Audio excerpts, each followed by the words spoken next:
de troisième consultation électorale fixée en décembre prochain reste donc maintenu. Et notre engagement à respecter la Constitution demeure lui aussi non équivoque. Alors Joseph Kabila qui n'a pas du tout évoqué son avenir politique au cours de ce discours. Alors comment l'interpréter? Nous sommes avec le journaliste Trésor Kibangula, journaliste à Jeune Afrique. Bonsoir. Bonsoir. Merci d'être avec nous.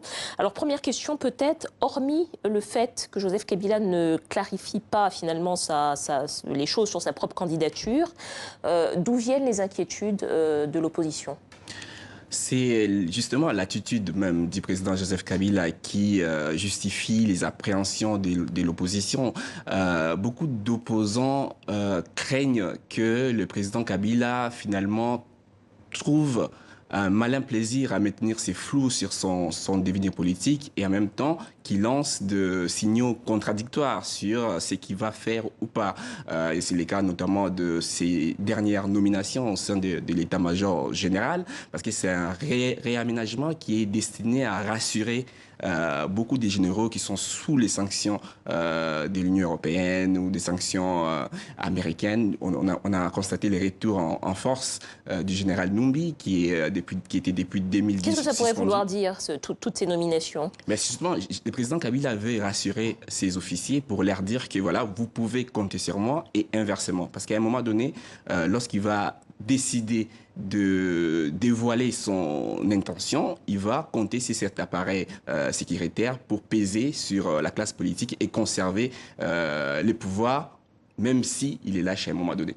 Alors au début du mois, la majorité présidentielle a créé une plateforme, le FCC, qui bénéficie déjà de nombreux ralliements.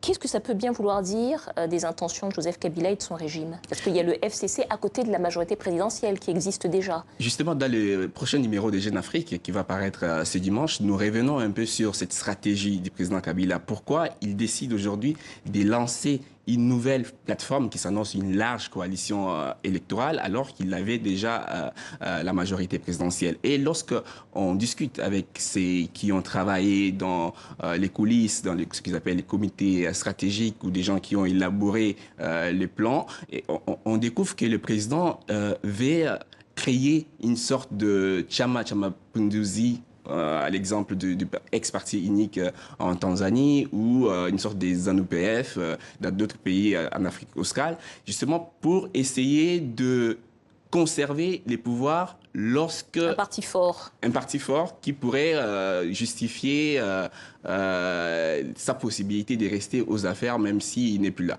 Mais les dangers dans tout ça, ce qui inquiète beaucoup de gens, c'est qu'aujourd'hui, on est à moins d'une semaine du dépôt de candidature pour la présidentielle et on ne sait toujours pas qui sera les candidats de ces FCC. Et c'est ce qui inquiète aussi l'opposition, parce que même au sein même de ces FCC, au sein de la majorité présidentielle, aucun prétendant aujourd'hui ne peut se prononcer, ne peut afficher clairement son intention parce que le chef lui-même n'a pas encore dit clairement s'il va partir ou il va rester. Alors, dernière question. Selon vous, est-ce que les conditions sont réunies pour qu'on arrive à une élection présidentielle sereine? L'accord de la Saint-Sylvestre signé en fin 2016 prévoyait quelques mesures de décrispation pour qu'on puisse arriver à des élections apaisées. Notamment, il fallait libérer les prisonniers politiques, il fallait permettre à des opposants qui sont en exil de revenir au pays parce qu'ils ont aussi des ambitions, notamment le cas de Moïse Katumbi. Aujourd'hui, le président Kabila, hier, il a laissé entendre que l'élection aura lieu seulement avec des personnes qui remplissent les conditions d'éligibilité, alors qu'aujourd'hui, d'autres opposants ne sont pas dans ces cas. Donc ce sera difficile. Trésor Kibangula, journaliste à Jeune Afrique, donc l'hebdomadaire dont la prochaine une sera consacrée au président congolais et intitulée « Le coup de poker de Kabila ». Merci.